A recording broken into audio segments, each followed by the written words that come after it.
Chapter 4. The First Shot is Fired. As late as 1860, some people thought the nation might avoid a civil war. Even if Americans could not agree on the issues, maybe they could still agree on a man, maybe an American president, one man elected by all the people and speaking for all the people, could save the day. Maybe the right man could hold the Union together. Until 1860, the major political parties had been national. The old Federalist Party of George Washington and John Adams drew supporters from all parts of the country. So did the old Democratic Republican Party of Jefferson, Madison, Monroe, and John Quincy Adams. The new Democratic Party, which elected Presidents Jackson, Van Buren, and Polk, gathered votes from North, South, East, and West. So did the Whig Party, which elected Presidents William Henry Harrison, John Tyler, and Zachary Taylor. People from all over the nation considered these parties their parties. As the presidential election of 1860 approached, the Democratic Party was still a national party. They still had support all over the country. Clearly, party members were fighting a tug of war, but if they could keep the arguments inside the party, then party members could make compromises at their convention. And if they could do that, then possibly the hope of political reward would help the politicians from North and South stick together.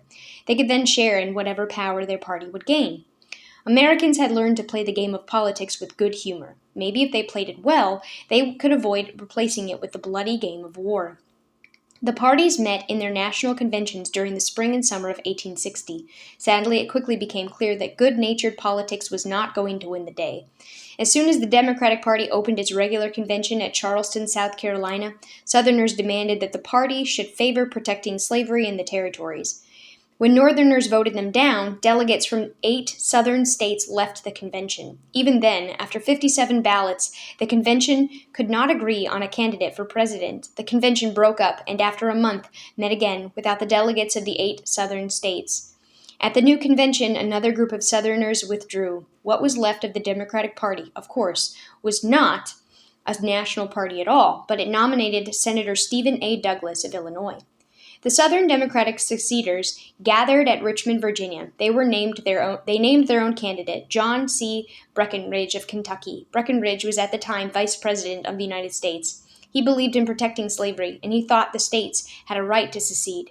But with 2 Democratic candidates from 2 separate conventions, one from the North and one from the South, the damage was done. Even national political parties were no longer national. The other main party in the election of 1860 was only 6 years old.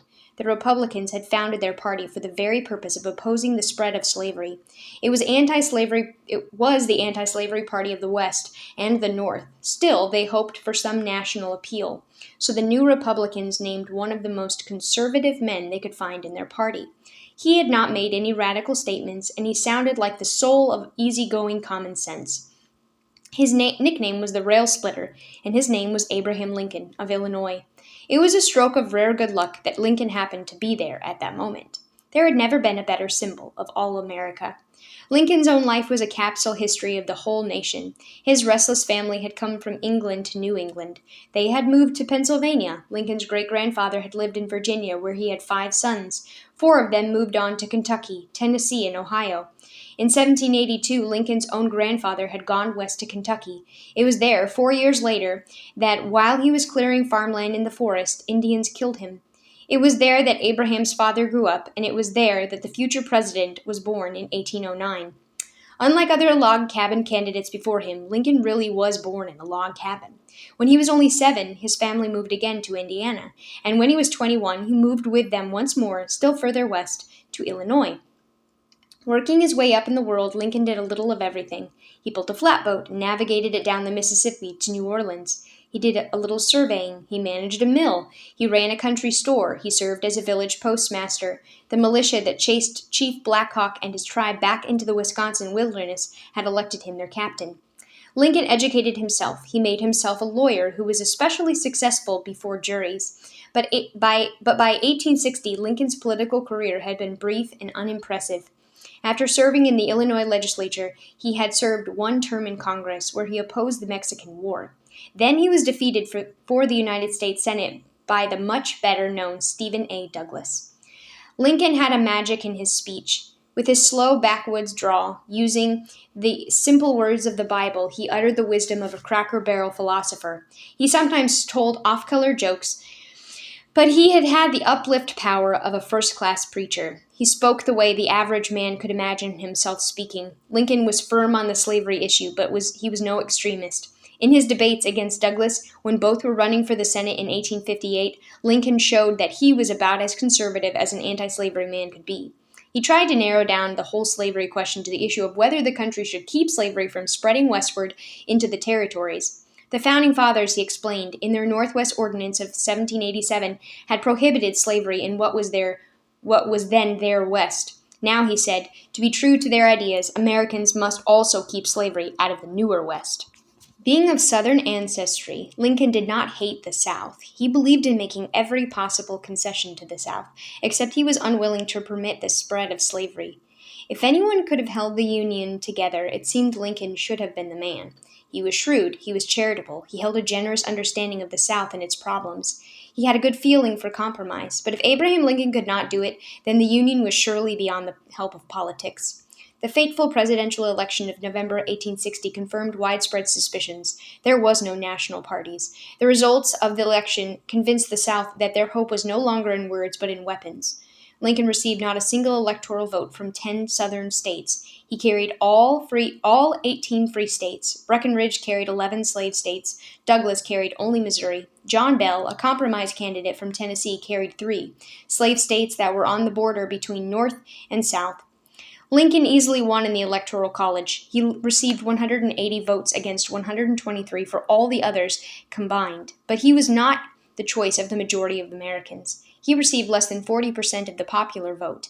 All the other candidates together received nearly 1 million votes more than Lincoln did. Lincoln had won the election according to constitutional rules, but the Union was in new peril. When word of Lincoln's election reached South Carolina, the state immediately seceded from the Union. 6 other states from the lower South quickly joined her: Mississippi, Florida, Alabama, Georgia, Louisiana, and Texas. Each declared its own independence. Then, in February 1861, before Lincoln's inauguration, their delegates met in Montgomery, Alabama. They wrote a new constitution for the Confederate States of America, and they elected Jefferson Davis as their first president. From the perspective of the Confederate States, the United States was now a foreign nation, and as such, they could no longer allow the United States to keep its arsenals and forts inside their borders. Using their own state troops, they at once began seizing federal posts. To avoid bloodshed, the United States troops withdrew to one of their strongest positions, Fort Sumter in the harbor of Charleston, South Carolina. As soon as Lincoln was inaugurated on March 4, 1861, he had to make one of the greatest decisions in American history. Should he let the South take Fort Sumter and go its way? That would mean no civil war, but it would also mean the end of the Union. Or should he reinforce the federal forts in the South, prepare for war, and lead a fight that might go on for years to keep all the states inside one great nation? Lincoln decided to stand firm for the Union. He would fight if necessary, but he would let the South fire the first shot. He notified South Carolina that he was sending supplies to Fort Sumter. South Carolina then decided to take the fort before the Union could reinforce it. 2 officers led in the battle. Confederate General P.G.T. Beauregard led the Confederate forces. Major Robert Anderson led the Union forces. Beauregard was a West Point graduate and had fought for the Union in the Mexican War. Anderson was also a West Point graduate, and he had fought alongside the Beauregard in Mexico. At 4:20 in the morning, on April 12, 1861, General Beauregard began bombarding Fort Sumter from the Charleston shore batteries. At 2:30 the next afternoon, Major Anderson surrendered the fort. No one had been wounded in the fighting, but war had clearly begun. The first, the quickest, and the least bloody battle of the war had ended, but it was no fair sample of what was to come.